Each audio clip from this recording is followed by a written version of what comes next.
If you're planning an Alaska cruise for 2026, and I know a lot of you are, I booked some of it, there's a big change in Juneau that you need to know about. The city just signed an agreement that puts a daily cap on how many cruise passengers can come ashore. 16,000 on most days and 12,000 on Saturdays. Now, some of you are saying, this is terrible. Other people are saying, this is a pretty good idea. I think the truth is somewhere in the middle. And today I'm going to break down exactly what this means for you on your port day, your excursions, and how to plan around it so you have the best possible experience. Let's get in. Juneau is a small town. About 30,000 people live there. On a busy cruise day before this cap, you could have 20,000 or more cruise passengers alone flooding into a town that size. The locals were frustrated. The infrastructure was overwhelmed. It was getting to the point where neither the residents nor the passengers were having a good time. So the city and the cruise line sat down and worked out a memorandum of agreement. 16,000 lower berths per day, 12,000 on Saturdays. This means fewer megaships can dock on the same day, and the overall experience, in theory, should be better for everybody. So what does this mean for your cruise? First, your port times might shift. If your ship can't dock at the time it originally planned because of the cap, the cruise line may adjust when you arrive and depart. That could mean arriving earlier or later than expected, which affects your excursion timing. Second, excursion availability will most likely tighten up. With fewer total passengers on any given day, the popular excursions, whale watching, Mendenhall Glacier tours, helicopter flights might have fewer departures. Book early, don't wait until you're on the ship or at the port. Third, and this is the good news, your actual experience in Juneau should be noticeably better.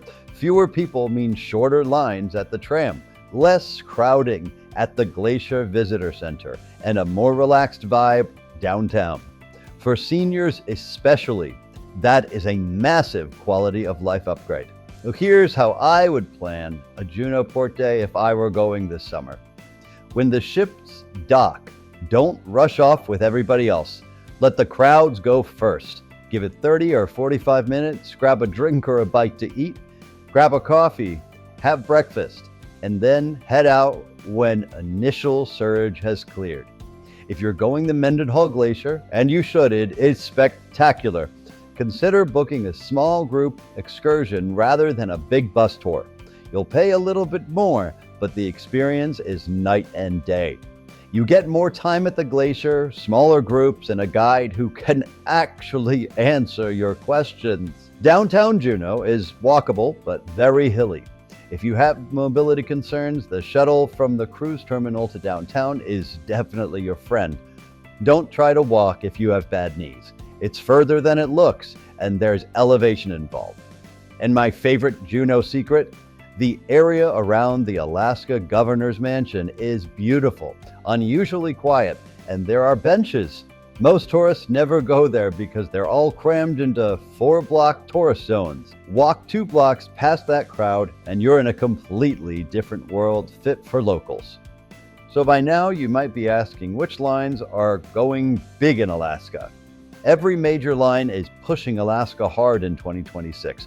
Princess has their biggest Alaska season ever, 8 ships, 180 departures, 19 destinations. Royal Caribbean has opened to 2026 Alaska bookings. Holland America, which has always been the gold standard in my opinion for Alaska, is running their full season. For seniors, my recommendation is still Holland America for first-time Alaska cruisers. Their ships are the right size, the enrichment programming is excellent, and they have been doing this for a lot longer than anybody else. Princess is also a fantastic option, especially if you want to add a land tour to Denali.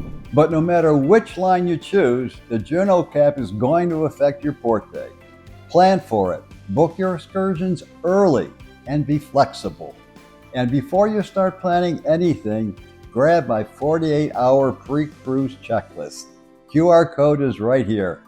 Alaska cruises have their own unique packing and prep considerations, and that checklist covers all of it. Scan it now and be prepared. And until next time, stay safe and bon voyage.